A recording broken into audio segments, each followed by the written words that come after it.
It is 6:42 in the morning here, I think. The battery clock on the wall stopped sometime in the night, and I only have this little wind-up one that I found in an old drawer. It ticks loud, like a nail tapping against glass. The room feels cold, maybe 15 degrees, and the air smells like burnt dust from the backup generator. I can see my breath in front of my face. It's so quiet outside that I can hear the ice dripping from the antenna on the roof.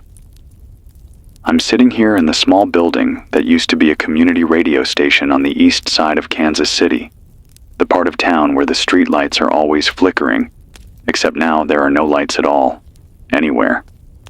My name is Eli Turner, and I don't even know if anyone is listening to me right now. I'm running this from a car battery and a hand crank rig that somebody left behind, and when that dies, that's it. This is all I've got. Stores open, no rules. What's the first stupid thing you grab before the shelves are empty? Let me know in the comments below. I haven't said out loud what I've been thinking for the last 36 hours, but I will now, because maybe it'll help someone understand what's happening. Whatever has happened to the grid, it's not just a blackout. This isn't weather knocking down power lines. The world is dead quiet. Cars, machines, phones, everything with a chip or a circuit is dead. If you're hearing this, you already know. I should start with the day it happened. That was 2 days ago, Tuesday. I woke up that morning thinking it would be like any other. It was cold but clear. I had coffee on the stove, a stupid little habit I'd kept from before this job. I came here to the station like always. I was halfway through a song set when the lights flickered, went dim, and then everything just went black. It wasn't just here. I looked out the front window of the studio, and every traffic light on the street had gone out at the same time. At first I thought it was the breaker, and then I saw all those cars coasting, jerking to a stop, the drivers slamming on the brakes and jumping out with confused faces. Nobody's car started again. It was like someone pulled the plug on the entire city. By noon that day, it was chaos. The sky was pale and bright, but the streets below were turning into a parking lot. People were walking away from their cars, trying to call someone, but their phones wouldn't even turn on. I saw a guy slam his phone on the ground, like it had betrayed him. The sound of glass cracking carried through the air because there was no traffic noise to cover it. A bus rolled to a stop out on the boulevard, and the driver just sat there with his hands on the wheel like he couldn't move. I walked out front, and I remembered the smell of gasoline from all the stalled cars. I could hear people yelling blocks away. Then the night came, and there were no lights anywhere.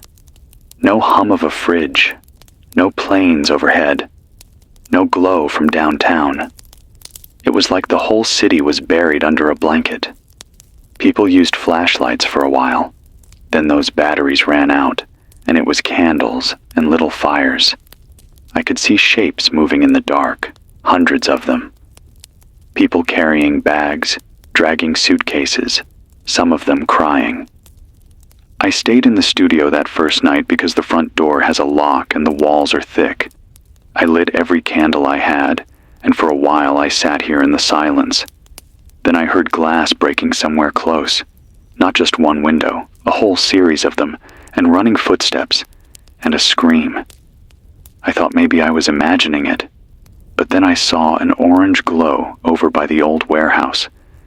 Somebody set it on fire. I thought the power would come back by morning. It didn't. It still hasn't.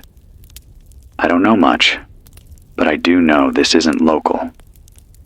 Yesterday, right before all my backup batteries died, one of the old ham radios in here picked up a faint voice from someone out west. It was hard to hear. There was static, and his voice kept cutting out, but he said Los Angeles was dark, said the ports were quiet. He said something about the military trying to move, but their trucks were dead. After that, I didn't hear anything else. I keep thinking about something a retired electrician told me once. His name was Mark, and he used to call in here to chat when we were running late-night shows. He said, "The grid's like a spider web. You tear out one string, and the rest of it just shakes. You tear out the wrong string, and it all falls down." I think he was right. When I look out the window now, I see smoke rising from the west side. Not thin smoke like from chimneys, but thick, black smoke that comes from something big burning. I can smell it when the wind changes. I don't know how much longer we have before this city turns on itself completely. There are people already breaking into stores. They cleaned out the little gas station down the block by noon yesterday. They ripped the door off with a crowbar. I watched them carry away boxes of food. If you can hear me right now, listen to me. Don't wait for someone to fix this. You need water, food that won't spoil, a way to stay warm at night. If you live near others, group up. Don't stay alone. Lock your doors, block your windows if you can. This isn't going to be quick. I'm so tired right now. I barely slept last night. Every sound feels like it's right outside this building. There were people banging on the doors of shops, looking for anything to take. And in the middle of that, I saw a boy, maybe 10 years old, sitting on the curb with his head in his hands. I wanted to open the window and yell to him, tell him to find someone, but I didn't know what to say. I keep thinking about my sister. She lives 2 states over. I don't even know if she's alive. I keep picturing her trying to find candles in her kitchen drawer, just like I did. The truth is, I don't know what's happening. Nobody does. But I'll stay here as long as I can, and I'll talk, even if I'm talking to myself. Because if you hear this voice, at least you know there's someone out here who's still trying. I'll wind this crank again and try to keep it running for another hour. If anyone's hearing me, if anyone's alive in the dark, just hold on. It is still cold in here. I don't know why I thought it might warm up, but it hasn't. The walls of this station hold on to the night chill and don't let it go. My fingers are stiff and slow on the knobs of this old radio panel. I keep moving them just to make sure they don't freeze up. The smell of the generator is stronger today, like a mix of metal and smoke that sticks in my throat. It makes my tongue taste like I've been chewing on coins. I think it's about 10 in the morning. I say think because the sun came up, but it was slow, like the sky was pulling it up against its will. Even now, the light outside looks dirty, like there's a film over it. I looked out there a few minutes ago and I counted 6 columns of smoke around the horizon. 6 that I can see from this little window. That's just here. I can hear something I couldn't hear yesterday. Crows. A whole mess of them out there, circling above the streets. I never noticed how loud their wings sound when there's nothing else around. They flap like wet laundry. Yesterday I left the station for a little while. I didn't go far, just a few blocks. I wanted to see if anyone else was set up somewhere, if maybe I could trade for more fuel for this crank. The streets are like a graveyard of cars. All of them stopped where they were when everything died. There's one on the corner that looks like it just slammed into a pole. The airbag is out, and the windshield is cracked, and the inside smells like dust. The silence is heavy when you walk. You hear your own shoes on the pavement, like you're stomping in an empty church. I saw maybe a dozen people in 2 hours. They all looked the same. Tired, hollow faces, hugging bags to their chest. Nobody looks at each other for long. I passed a house on Sycamore Street that had a sign painted on a sheet. It said, "We have water, don't break in." I stood there staring at it, trying to decide if that was brave or desperate. Maybe both. The grocery store on the corner, the one with the blue awning, is just glass on the ground now. The shelves are stripped bare. I stepped inside, and the smell hit me like a punch. Rotting produce, milk spilled and gone sour, something metallic like blood. You could hear rats moving under the shelves. I walked out fast. I don't know how far this goes. I thought maybe it was just the city, maybe just the state. But when I was walking back, I saw a man sitting on a curb, staring at a dead police car, and I asked him where he came from. He said he came up from Dallas, walked and hitched rides for 2 days before even this happened. Said the lights went out there too. Said they haven't been on anywhere since last month. When I asked him what he thought it was, he just shook his head. I can't stop thinking about what could shut everything down at once. It doesn't make sense. I keep going over it in my head. It's not just the power, it's the cars, the phones, the planes. Even the new battery-powered radios are just lumps of plastic now. Anything with a chip in it is dead.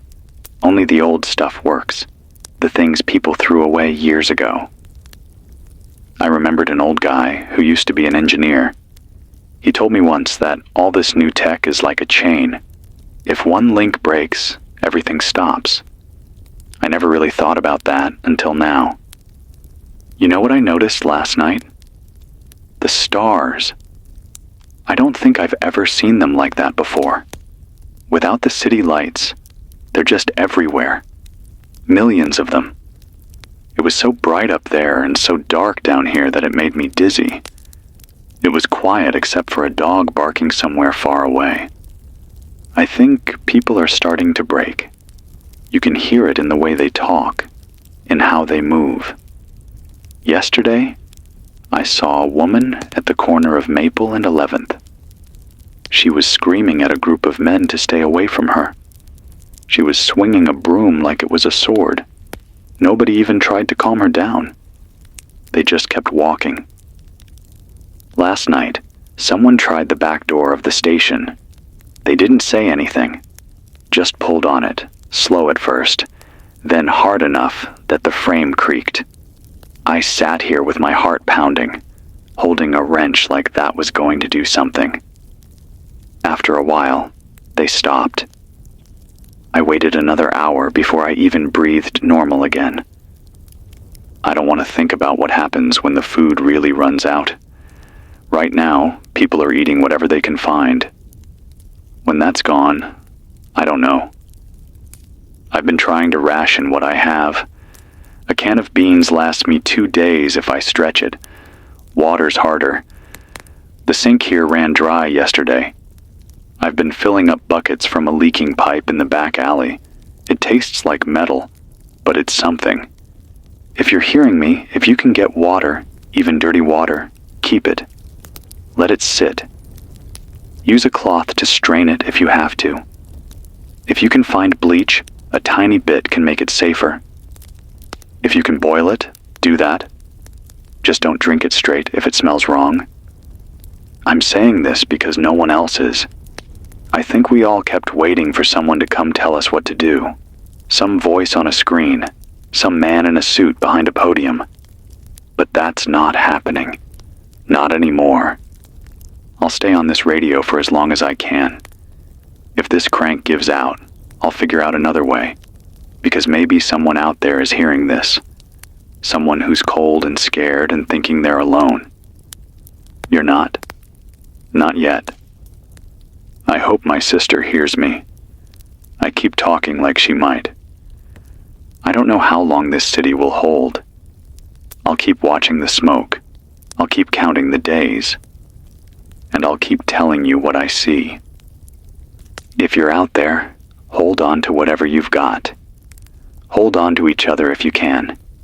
That's all we've got right now. I don't know if you can hear the wind through this mic, but it has been howling since before dawn. The station shakes like an old shed every time a gust hits the side. There's a loose piece of metal on the roof that keeps clanging, like somebody tapping a pipe with a wrench. It hasn't stopped all morning. The air coming through the cracks in the window is sharp and dry, and every time I breathe it in, my throat feels like sandpaper. It's strange what you start to notice when the world goes quiet. You notice smells more, like how the whole city smells like cold metal now, and smoke and garbage that no one has been able to collect. You notice the way the wind sounds moving through a street that has no cars in it, just empty shells of machines. It whistles differently without them. I barely slept last night. Every time I closed my eyes, I thought about the sound at the door from the night before. I keep hearing that creak. I know someone will try again. The way things are going, there won't be anywhere safe. I keep going over what I saw yesterday, over and over in my head, like maybe I missed something. It wasn't a big thing.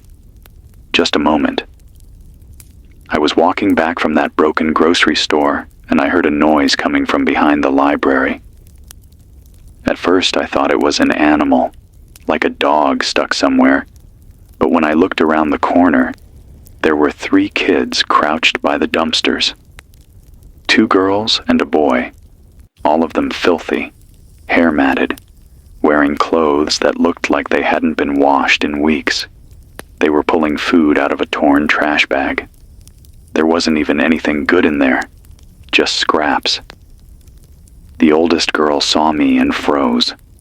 I could tell she was deciding whether to run or fight. I don't even think she was a teenager yet.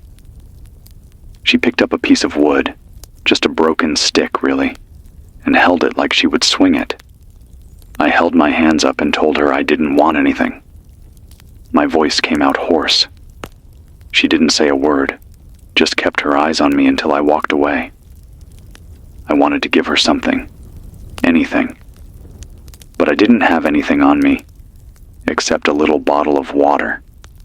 And I thought, if I give her that, what am I going to drink? I hate myself for that. I hate that I even thought that way. That's what this does to you. Makes you measure out every little bit of kindness because you're afraid there won't be enough left for yourself. I keep thinking about the first 24 hours after everything died. That first night, people were still trying to act normal. They were sitting in their cars, turning keys that didn't do anything, pressing phone screens that stayed black. By the second night, reality started to sink in. Now it's the 3rd day, and I can see it in people's faces. There's this look, like they've been hollowed out.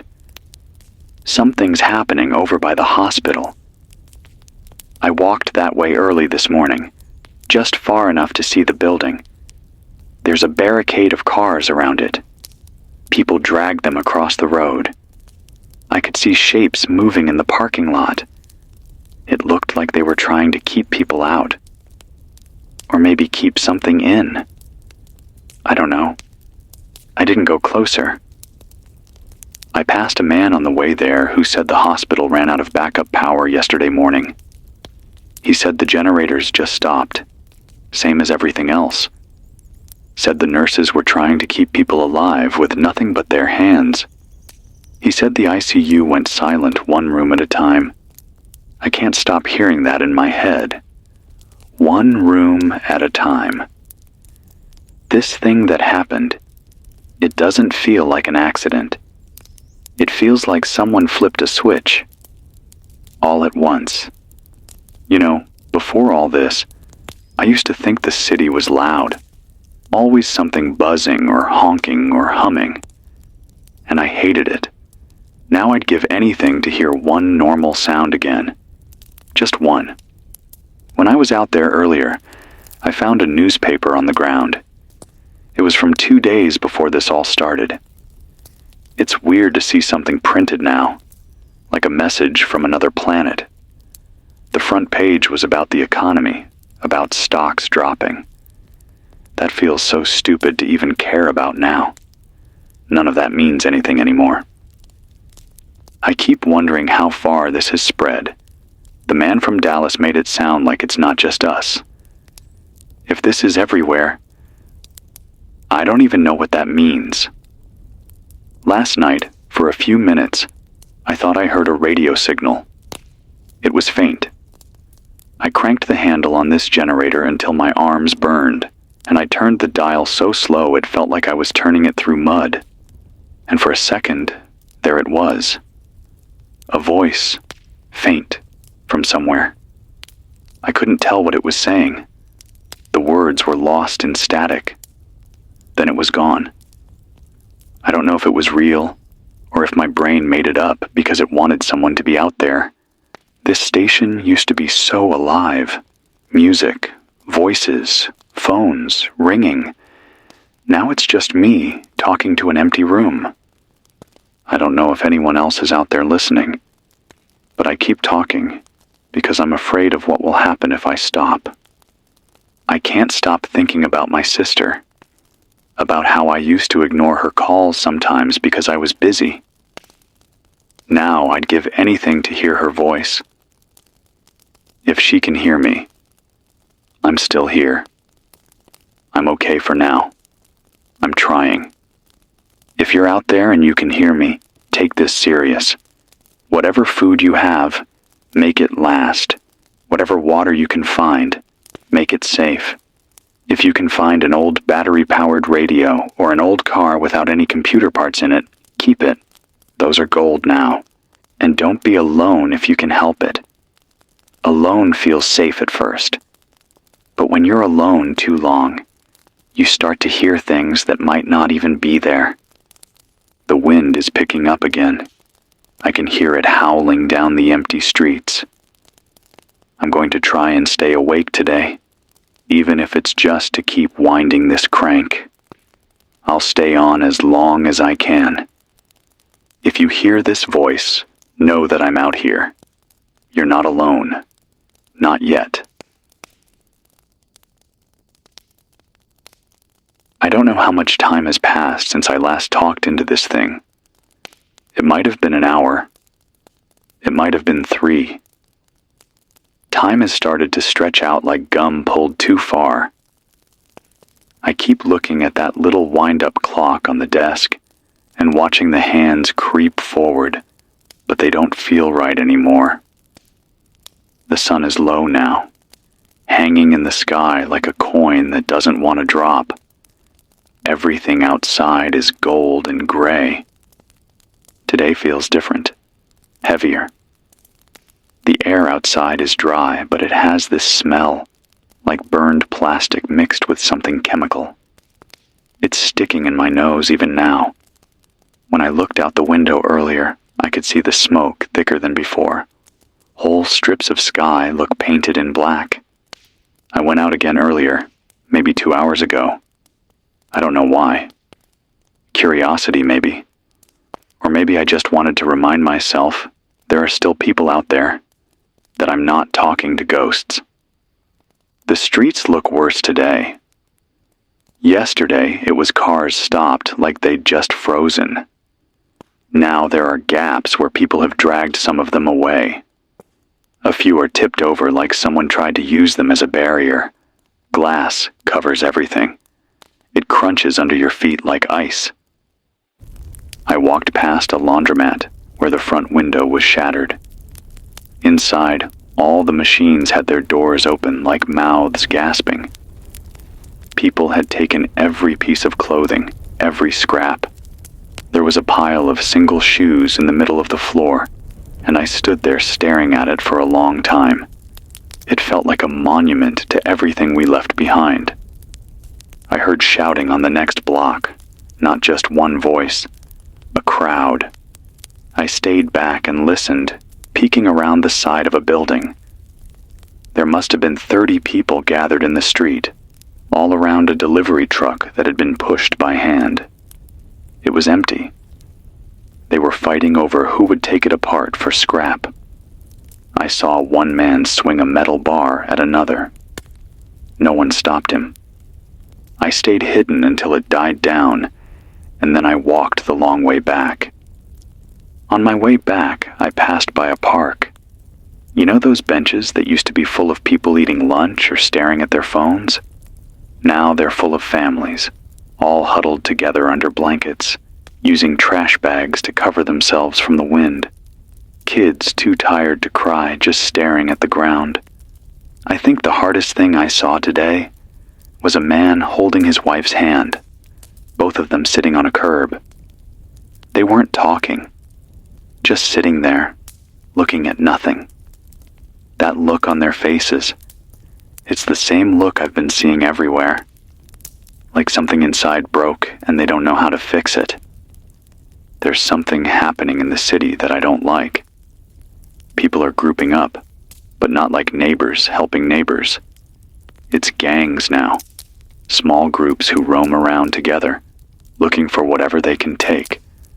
I heard them last night, boots on the pavement, voices low. They weren't drunk. They were organized. The stores are gone now. There's nothing left to take from them, so now they're starting to look at the houses. I think that's what was at my door the other night. Someone trying to see if I was alone.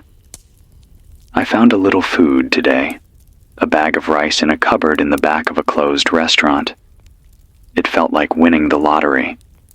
I don't have a way to cook it yet, but I'll figure something out.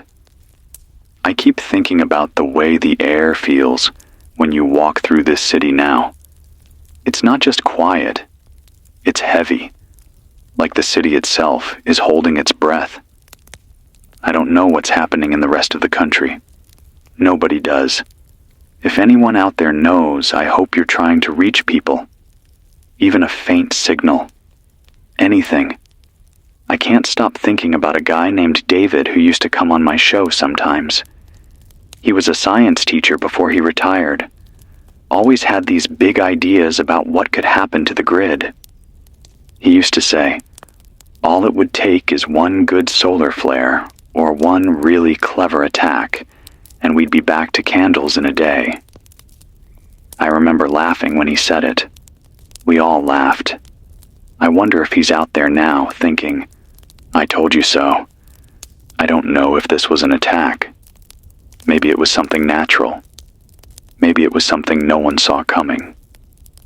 All I know is the world turned off and no one's been able to turn it back on. I tried to listen for that faint voice again last night, the one I thought I heard on the radio. Nothing. Just static. I keep wondering how long people can live like this. No trucks delivering food, no hospitals running, no phones, no heat. People are strong, but there's a limit. I haven't seen the police in 2 days. Not a single one. No sirens, no uniforms. It's like they just vanished. I think about my sister all the time. I think about the last time I saw her. She hugged me and told me I worked too much. She said I needed to come visit more. Now I don't even know if she's alive. I'm going to stay here as long as I can. As long as this battery lasts. As long as I can crank this thing by hand. Because I need to believe that someone, somewhere, is listening.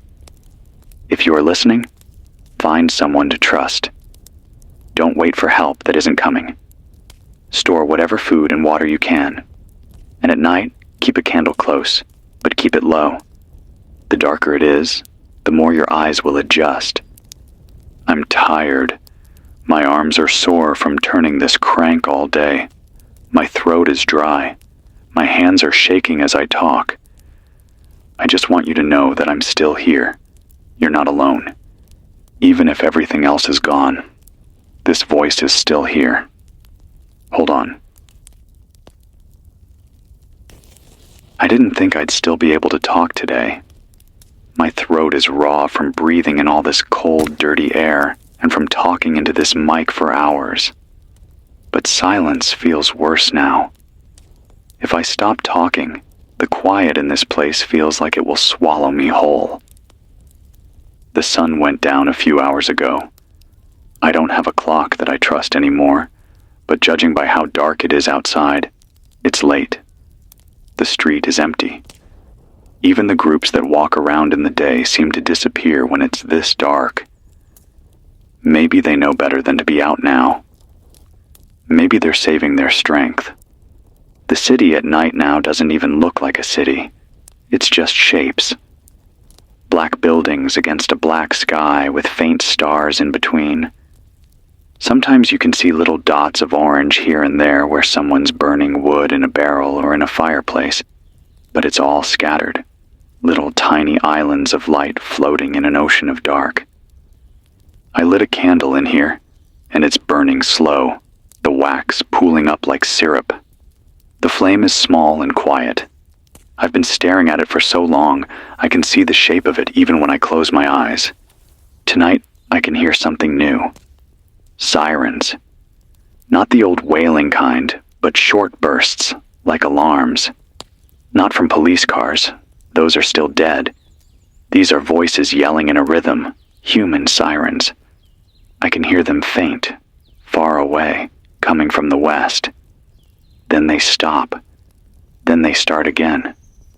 I think it's a warning system. I think people are setting up signals to tell others where trouble is coming from. I don't know if that makes me feel safer or more afraid. I saw something today that I don't think I'll forget. I went out after noon, when the light was bright enough that I could see far down the road. There's an intersection maybe half a mile from here. In the middle of it was a pile of burned-out cars. Someone had dragged them into a circle like a wall. Around it, there were more people than I've seen in one place since this all started. Maybe 100. They were all waiting. I stayed back and watched from behind an old bus stop sign. There was a man standing on top of the cars. He was tall and thin, wearing a coat that looked like it used to be expensive. He had a megaphone. Somehow it worked. Maybe it was one of those old analog ones that doesn't need much. He was talking, but I couldn't hear every word, just pieces. He was telling them to come inside the circle if they had food to trade. That's what it was. A market. A market in the middle of a dead city. I watched for almost an hour as people climbed up, handed him cans, bags, bottles. And in return, he gave them something else. Sometimes it was water. Sometimes it was clothes. Sometimes I couldn't tell what it was. Nobody argued. Nobody yelled. It was the most organized thing I've seen since the lights went out. I wanted to go closer. I wanted to see if I could trade something. But I didn't. I didn't trust it. It looked safe. But I've learned nothing is really safe right now.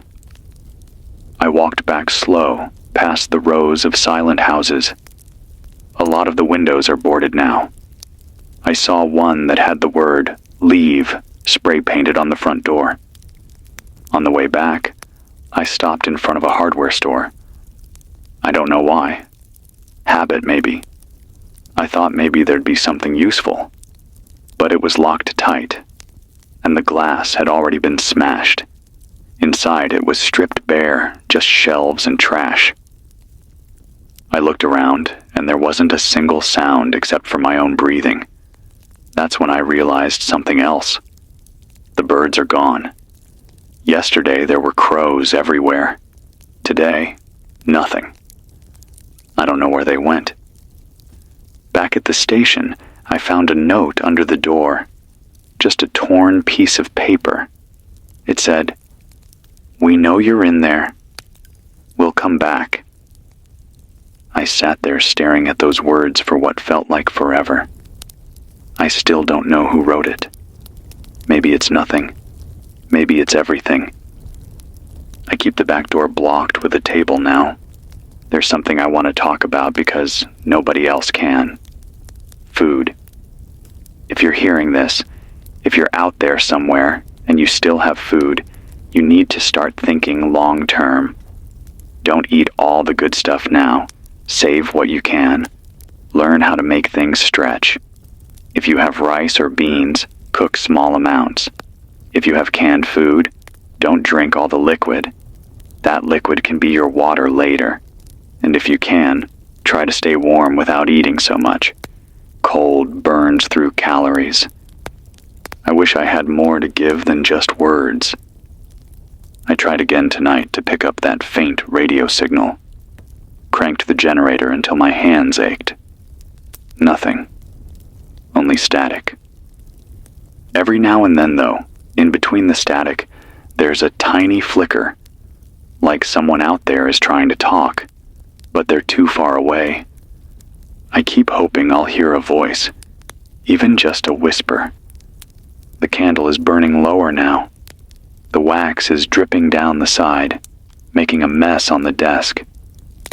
My shadow on the wall looks thin. I think about the time before this, how I used to complain about stupid things, how I used to check my phone every 5 minutes, how I used to drive to the store just to grab a snack at midnight. None of that feels real now. If you're out there, if you can hear me, know that someone is still here, still trying to speak, still waiting for you to speak back. I don't know what tomorrow will look like. I just know I'll be here when the sun comes up, cranking this radio with whatever strength I have left. And I'll keep talking, even if the only person listening is me. The air feels different today.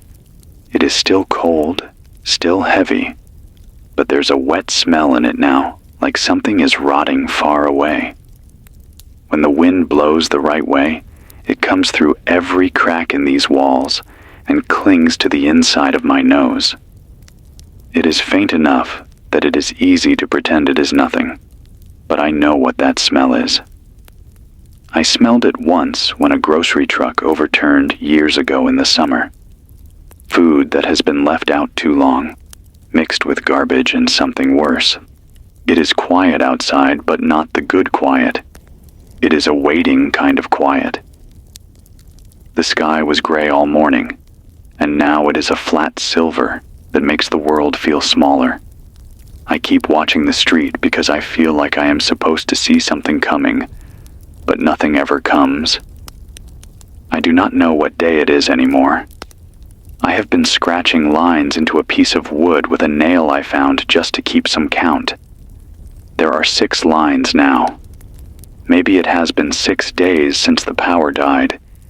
It feels like a year already. This morning I went outside again. I tell myself every time that I should not, but the walls of this place press on me until I have to. The city has started to smell like an old basement, damp and moldy. Trash is building up in piles on the corners. In some places, people have started burning it, so the wind carries this mix of wet trash and burnt plastic. I saw something I wish I had not seen. 2 streets over, there was a car with its doors open. Inside, there was a man sitting in the driver's seat. He was still.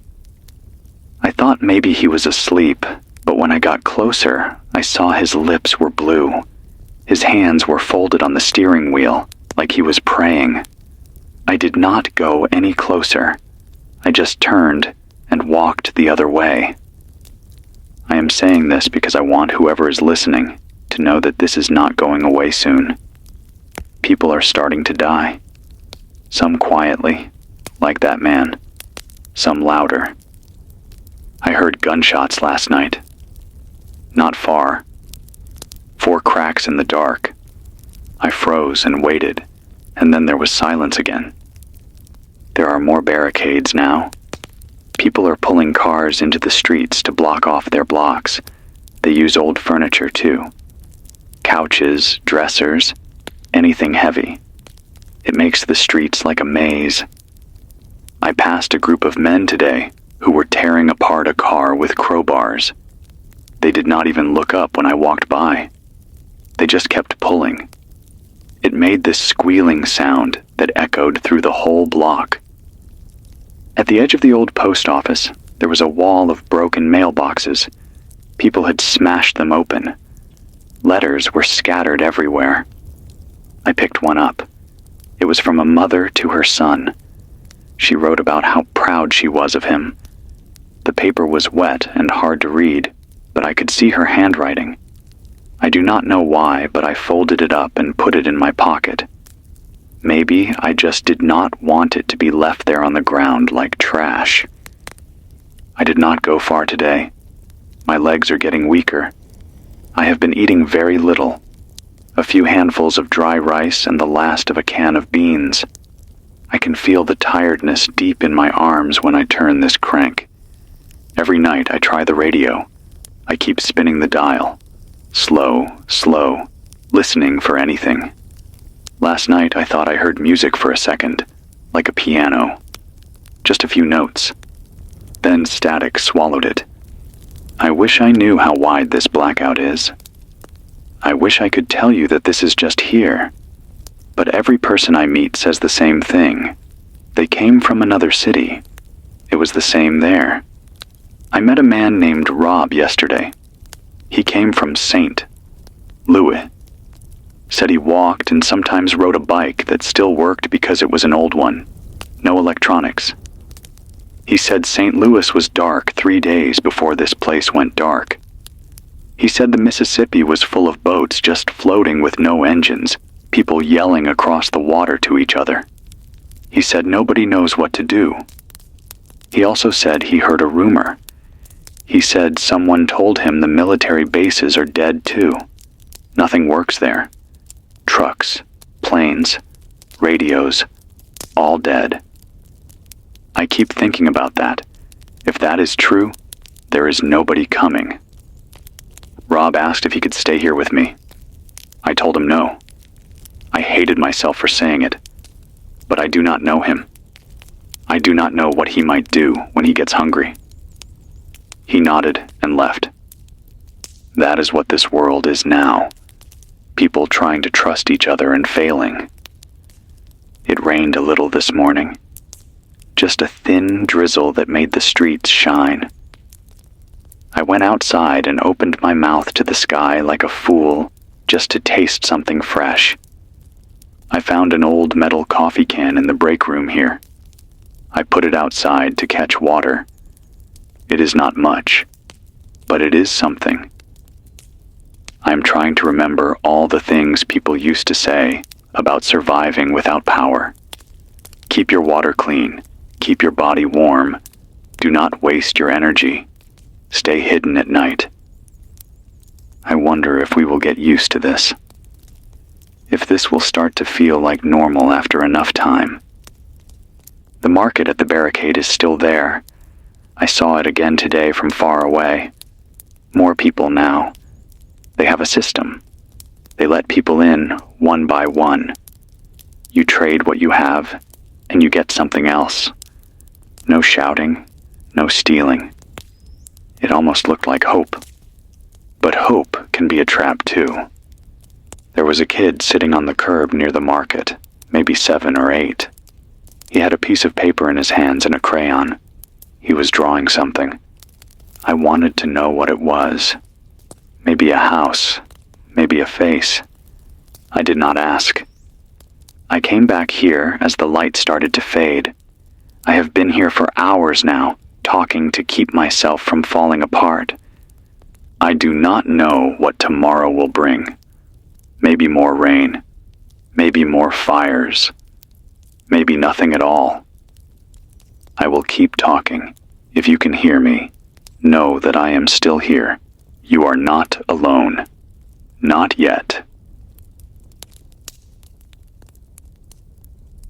It's another night, and I'm still awake. I tried to sleep earlier, lying on the floor with my jacket wrapped around me, but the wind rattled the loose panels on the roof and kept pulling me back out of it. And every time my eyes closed, I started hearing things that weren't there. Little taps, faint footsteps, whispers. I knew none of it was real, but I kept sitting up anyway, listening like a fool. I'm tired in a way that sleep doesn't even fix anymore. It feels like it's sitting in my bones now, like someone poured cement into my arms and legs. My chest hurts when I breathe too deep. It's been 7 days since the city died. Or 6. I can't tell. The marks I've been scratching on the wood next to me don't feel right. The days all blur together. I went out again this afternoon when the sky was still white. There's something about leaving this station that feels like pulling myself out of a coffin. The cold hits you like a wall, but it's a different kind of pain than the quiet in here. I stayed on the streets near the east side this time. There are fewer people here. You can tell they've all moved west where the market is. These streets feel emptier every day. I saw a house with the front door wide open. The frame was splintered where someone had kicked it in. Inside was dark, the floor covered with broken glass. I didn't step in. I just stood there looking at it. There were family photos on the wall still, crooked on their nails, staring out at nothing. On the next block over, I saw smoke coming out of a small brick building. A woman was standing in the doorway feeding wood into a barrel. The fire glowed orange against the bricks. She looked at me once, but didn't say anything. She just kept feeding the fire like I wasn't even there. I think people are done talking. I heard more gunshots today, closer than before. 2 bursts, then silence. The market at the barricade is growing. I saw people dragging carts toward it today. Some were full of canned food, some with blankets, even one with jugs of water. I wonder how long that will last before it falls apart. Right now, it feels like it's the only thing keeping this city from burning itself completely. I also heard something else today. Something strange. On the west side, where that barricade is, there's a building that used to be a high school. Someone told me they've turned it into some kind of shelter. They say people who get in there get food every day and a place to sleep. But they also said, you can't leave once you're in. I don't know if that's true. Nobody knows who's running it. Part of me wants to go look. Part of me thinks it sounds like a trap. The hospital, the one I talked about before, is worse now. There's no one outside anymore. No barricade. Just a hollow building with dark windows. I heard a man say today that everyone inside is dead. He said they started carrying the bodies out yesterday and left them lined up on the grass. I don't know how much of this city is still alive. I'm trying to keep track of the little things because the big things are too heavy. Like today, I found a pack of matches in a drawer here that I didn't know I had. Half full. It felt like treasure. I also found a jar of peanut butter that someone left behind in the break room. I opened it and the smell hit me so hard, I almost cried. The world feels like it's shrinking. The parts of the city I feel safe walking through get smaller every day. I know at some point I'll have to decide whether to stay here and risk being found or move somewhere else and risk everything on the way. I keep trying to think about what started all this. Nobody knows. Some say it's the sun. Some say it's a weapon. Some say it's something else. I don't know if any of that matters anymore. Every night, I turn the radio dial and listen to the static. I can hear faint patterns in it sometimes, like it's almost a voice. I spend hours trying to catch a word, but it slips away every time. I don't know if that makes me crazy or hopeful. Maybe both. I can't stop thinking about my sister. I wonder if she's walking through streets like these somewhere. If she's scared. If she's even alive. If she's listening. I just want her to know I'm still here. That I'm trying. I think about all the times I didn't answer when she called. I hate myself for that now. I'll be here tomorrow, if tomorrow comes. I'll keep talking, even if my voice is the only one left. If you can hear me, don't give up. I don't know how much worse it will get, but I know that giving up is what makes it over. If you're out there, hold on. The wind is slower tonight. The sound that's been banging on the roof for days is gone, and now it's just this deep stillness that feels worse in a way. When it's quiet like this, every single sound sticks out. Every groan of the building, every scuff of my own boot on the floor, every time I shift in the chair. Even my own breathing sounds loud. It's late. I can tell by how deep the dark is outside. It's the kind of dark that feels heavy, like it's leaning against the glass. There's no moon out there tonight. I can't see the shape of the street or even the outline of the buildings. Just a deep black wall. I didn't leave the station until afternoon today. Something in my gut told me to wait. When I finally stepped outside, the air smelled like something burnt and sour. There's a part of town, a few streets south of here, where I used to get sandwiches before everything happened. I walked down that way because I hadn't been there since all this started. That whole block looks like another world now. The windows are shattered. The shops are stripped bare. There are bits of paper and wrappers blown into corners, and this smell of spoiled food and mildew everywhere. On the corner, there's a little diner that's been there longer than I've been alive. The front was torn apart. I stepped inside, and there was nothing but empty shelves and broken plates. I stood there for a long time because it didn't feel real. I walked out and saw someone standing in the middle of the street, staring up at the sky. A man, maybe in his 60s. He had a long gray coat and his hands were shaking. He looked at me and said, "Do you hear it?" I said I didn't hear anything. He just nodded like he expected that answer. Then he walked away without another word. That stayed with me all day. On my way back, I noticed something else.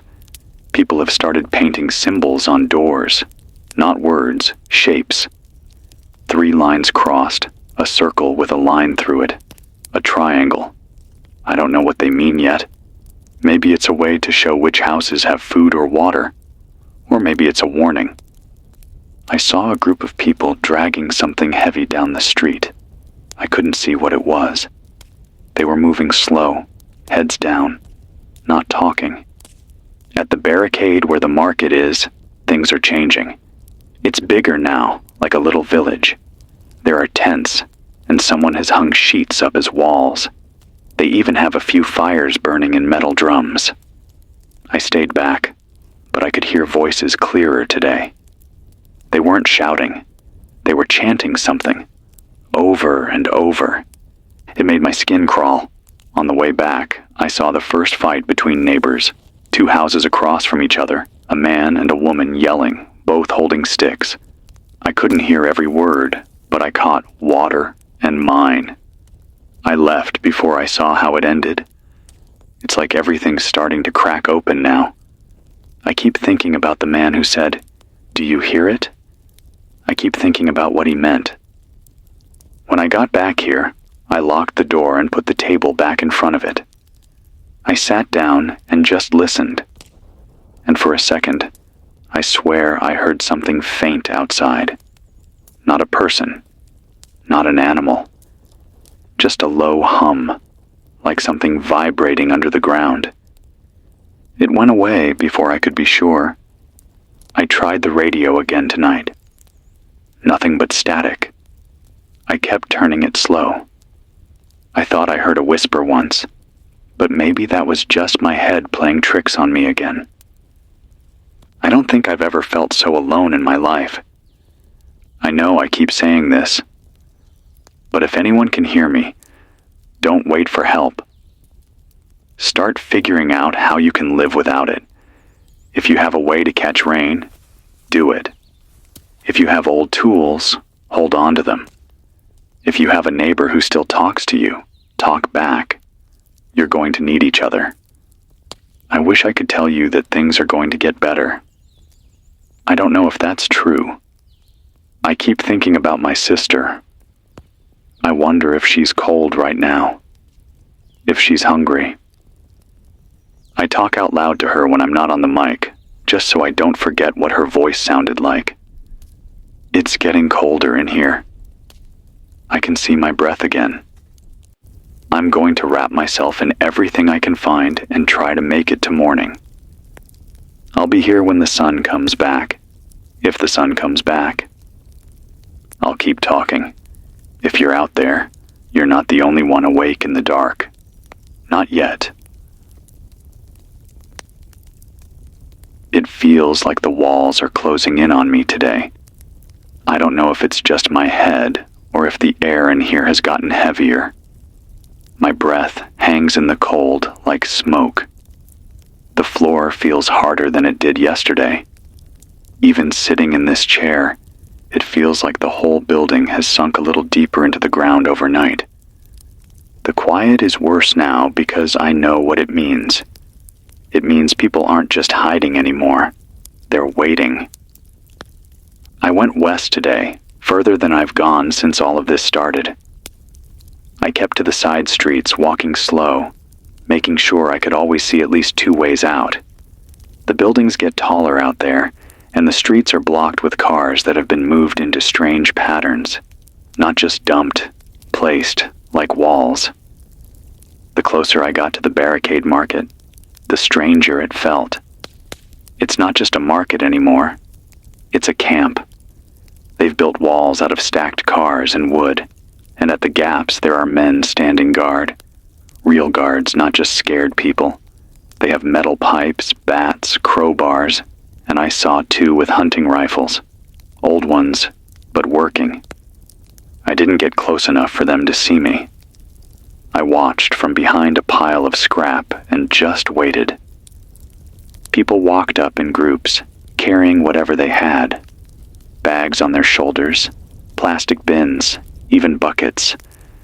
They'd stop at the gap and talk to the guards. Some got let in, some got turned away. The ones who got turned away didn't argue. They just left, heads down. From where I stood, I could hear someone shouting instructions from inside, a deep voice. The words carried, but not clearly. It wasn't chaos, it was order. That scared me more than the looting. I kept watching for maybe an hour. Then a group came out with their arms full of supplies. I saw food, blankets, even candles. They walked fast, like they didn't want to be in the open. The whole time I stayed low, but there was a moment where I felt like someone was looking right at me. I don't know why. Just this feeling crawling up the back of my neck. I left as slow as I could, without making noise. On the way back, I saw more of those symbols on doors. More circles, more crossed lines. On one block, almost every house had a circle with 3 marks through it painted in red. I don't know what that means yet. Near the overpass, I passed a man pulling a wagon with a tarp over it. He didn't look at me. I didn't look at him. That's how it is now. There's more fire damage on the west side. Entire buildings that are just black shells, burned out from the inside. I could smell the wet ash in my nose even before I saw them. I came back just before the light started to drop. I hate walking when it's half light like that. The shadows stretch so long, it looks like someone is moving even when no one is there. There are fewer people in this part of the city now. A few nights ago, there were voices in the distance. Now, there's nothing. Just the wind and my own steps. When I got back, there was another note under the door. Same handwriting. It said, "We saw you today." I sat with that note in my hand for a long time. It's still sitting on the table next to me. I moved one of the filing cabinets in front of the door tonight. It won't stop someone determined, but it makes me feel like I've done something. I can't stop thinking about the guards at that barricade. They had this look, like they weren't scared anymore, like they've made peace with whatever's coming next. I wonder what's happening in that camp. I wonder if I'm stupid for staying alone here. I've been eating even less now to make the food stretch. A few bites of rice, a little peanut butter on the end of a spoon. My stomach hurts all the time, but the idea of running out scares me worse. I try to drink more water, but even that's hard. The can outside fills so slow. I turned the radio dial for hours again tonight. At one point, I swear I heard someone say, "North," and "stay," but it was faint. I don't know if that was real. It's colder tonight than it was yesterday. My hands are shaking on the mic. If anyone out there is hearing this, be careful where you go. The city is changing fast. There are places now that aren't just dangerous, they're owned. And if someone starts watching you, trust that feeling. I don't know how long I'll be safe here. If this station goes quiet, it means they found me. Until then, I'll keep winding this crank. I'll keep talking. If you're out there, don't stop breathing. Don't stop looking for a way forward. I'll be back tomorrow, if tomorrow still comes. I can't shake the sound from last night. It's still in my head. It started not long after the sun dropped. I was sitting here with the candle lit low, trying to eat slow so the food would last. Then I heard it. Not close at first. Just voices carried on the wind. I froze with the spoon in my hand and listened. They weren't talking loud, just steady, slow. A rhythm, not a chant like at the barricade. Something different. The sound moved closer, block by block, shoes on the pavement. Every now and then a laugh, but low, like someone trying to keep it under their breath. I blew the candle out and sat in the dark. I put my back against the wall next to the table I've shoved against the door. I could feel my heartbeat in my hands. Then they stopped, right outside. I could hear them whispering. Couldn't make out the words, just the tone. A few minutes later, something tapped against the door. Slow. Not hard enough to break anything, just to see if there was movement inside. I held my breath so long my chest hurt. One of them said something I couldn't catch. Then footsteps again, walking away. I stayed in the dark for hours after that. This morning, I went out front, and there were footprints all over the thin layer of dust on the sidewalk. Some small, some bigger, maybe 5 or 6 people. On the window, someone dragged a finger across the glass, making a streak through the dirt. Just a line. I think they were deciding if they'd come back. I need to make this place less obvious. I found an old piece of cardboard and taped it over part of the window, so no one can see light if I use a candle. I pushed more furniture against the back door. I moved the table in front of the front door so it'll make noise if someone tries to come through. I keep thinking about leaving, but every time I picture the streets out there, I think about that camp and those guards. About the gangs that are forming. I don't know where else I could go that would be safer than this. The city feels different now, like it's splitting apart. The west side isn't just the market anymore. It's more like a town. They have rules. They have people watching. The south has gangs. They're loud. They break in, take what they want, leave buildings empty. The east, where I am, is emptier.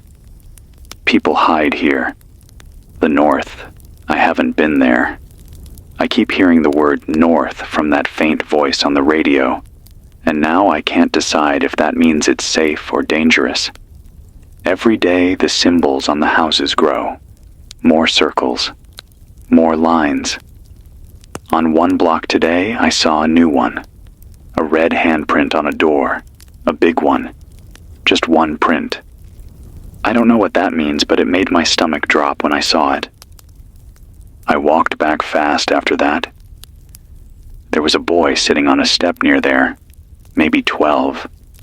His cheeks were dirty, and his hands were raw. He asked me if I had any food. His voice was so soft I almost didn't hear him. I didn't answer. I just kept walking. I feel like a coward, but I can't take care of anyone else. I barely have anything for myself. I haven't seen the birds come back. Not one. When I got back, I sat here for a long time, just looking at the wall. I don't know how to explain it. It's like the walls keep shrinking in closer every day. I've been rationing everything tighter.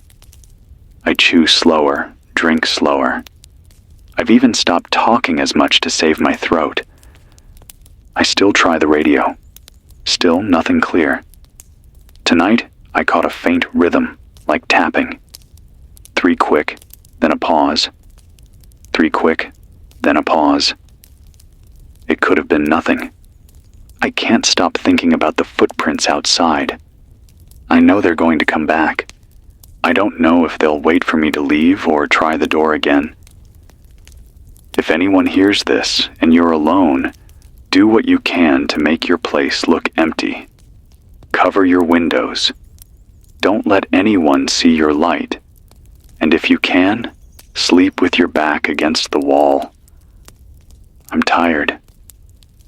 My hands ache from cranking this radio all day. I keep hoping that somewhere out there my sister has found someone kind, that she's not alone like I am. I'll stay here tonight. I'll try to stay awake, but I don't know how long I can keep doing that. I'll be back tomorrow, if they let me. I didn't sleep last night. I couldn't. They came back. It started the same way as the night before. Voices, far off, then closer. Slow footsteps that echoed through the street like they had all the time in the world. I sat here with everything dark, holding my breath. The first tap on the door came quieter this time, like they were testing it. Then another, harder. Then the sound of someone trying the handle. The table I pushed against the door creaked when they leaned on it. One of them whispered something, and the others laughed, soft. I stayed still for so long my legs went numb. After a few minutes, one of them moved around to the back. I could hear the gravel crunching under their feet, then the sound of them pressing against the back door. I thought about the note. We saw you today. I thought about whether tonight was the night they would push harder, force their way in. The sound of them outside went on forever. At one point, someone dragged something sharp across the wall. Slow. Metal on brick. It made my teeth hurt just listening to it. Then, just like the night before, they left. No rush. Just footsteps fading away. I stayed on the floor until the light started to show through the cracks. I don't know how many more nights like this I can make it through. This morning I went out early. The street was empty, but the marks were there. On the front door now, in the dust, someone had drawn the same circle with 3 lines through it. I don't know what it means, but now it's on my door. I keep looking at it, wondering if that's a sign for others. A message that I'm here. I'm starting to think I can't stay here. I've been walking the same blocks every day, and every day they feel smaller. Every day the air feels heavier. I have to start thinking about moving. North. That's the word I keep hearing in my head. Maybe from the static. Maybe from the voice I think I heard. I don't know what's up there, but staying here isn't an option forever. I don't have much. Some rice, peanut butter, a can or two of beans, matches, a small wrench, a bottle of water. That's all. If I try to leave, I'll have to carry it. That means I can't take much else. I went further today, north this time, just to see, past the old train yard. The tracks are covered with weeds and trash now. Past that, the streets thin out. Fewer buildings, more open ground. It made me nervous being in open space like that. You feel like you're being watched from every direction. There are houses out there too. Smaller. Some with doors swinging open in the wind. I saw a man sitting on a porch. His head was in his hands. He didn't move when I passed. I turned back when I saw smoke in the distance. Not a big column, just a thin thread curling into the sky. I don't know what's burning out there. On the way back, I stopped by a building that used to be a school. The windows are all smashed. Inside, someone has painted words on the wall. Nothing here. I came back as the sun started to drop. There was a dead bird on the sidewalk just a few feet from the station. First bird I've seen in days. It looked like it fell right out of the sky. I can't stop thinking about that. Tonight, I've pushed everything heavier against the doors. I've taped the window with more cardboard. I keep the candle low. I can feel the fear growing in me like a weight. I don't know if I can do another night like last night, but I'll be here as long as I can. I'll keep talking into this mic, even if it's just so I don't forget how to use my voice. If you're out there and you can hear me, don't ignore your gut. If it feels like the walls are closing in, they are. Don't wait until it's too late to move. I think tomorrow I'll start packing. I'll be back as long as I can crank this thing. It's been 3 nights now. I can't believe they came back again. This time it wasn't just a few taps on the door. This time it was harder. I heard them before the sun was even gone. They were already out there. Voices low, moving slow, like they were circling. The first hit on the door came sharp, a solid thud that made the table shake. Then another. Then the sound of someone throwing their shoulder against it. The table held. Barely. I could hear the wood groaning. One of them said something loud enough for me to catch it this time. "Open up. We know you're in there." I didn't move. I didn't even breathe. The front door kept shaking. Then I heard them move to the back. I could hear them pushing, kicking. And then the sound that made my stomach twist. They started dragging something heavy across the pavement. I think it was a piece of metal. They were using it as a ram. Every crash of it against the back door made the whole building shudder. I stayed in the dark, clutching the wrench in my hands like it was a gun. My mouth was dry. After what felt like forever, they stopped. I don't know why. Maybe they decided it was too much trouble. Maybe they were just testing how strong the doors were.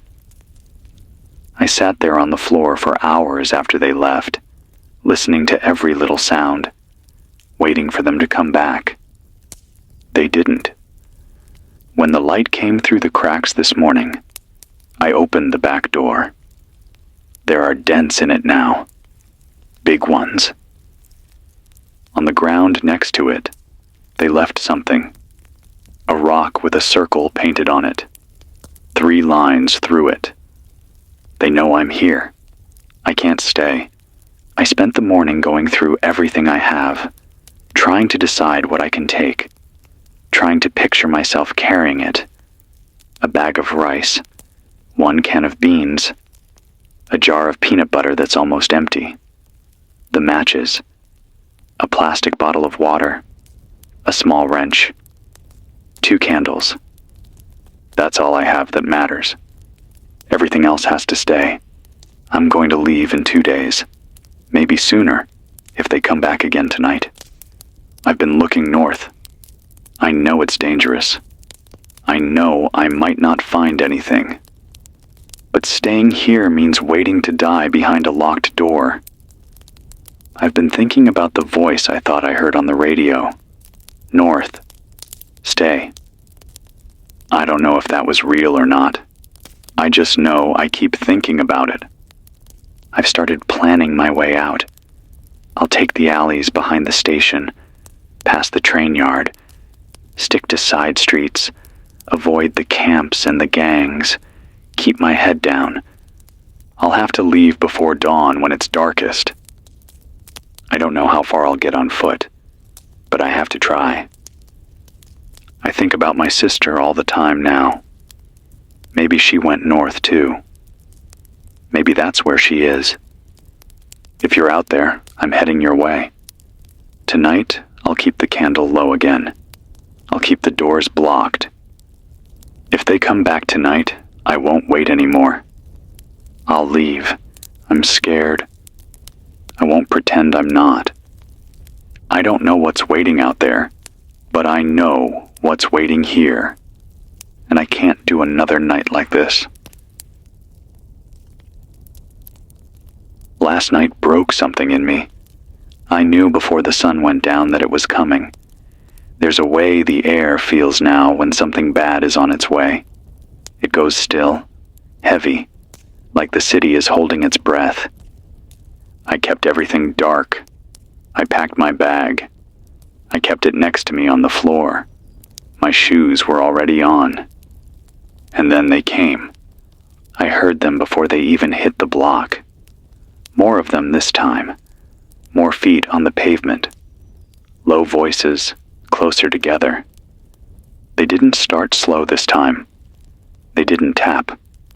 They came straight to the door and hit it hard, over and over. The table rattled. The filing cabinet moved. "Open the door," one of them shouted. I didn't. The sound of the metal scraping on the ground came next. I knew what it was. They slammed it into the back door again, hard enough to make dust fall from the ceiling. I knew if I waited, it was only a matter of time. So I left. I grabbed my bag, blew out the candle, and went out the side window. My feet hit the ground, and I didn't look back. I stayed low and kept to the alley. I could hear them inside, breaking things, overturning tables, shouting at each other. I walked fast but quiet, every muscle in my body burning from holding back the urge to run. The streets were empty, no moon, just black shapes and my own breath. I didn't stop until I couldn't hear them anymore. When I finally stopped, I was near the train yard. The old metal cars were like shadows, piled on shadows. The smell of rust and oil still hangs there. I sat between 2 of the cars and stayed there until the first light came.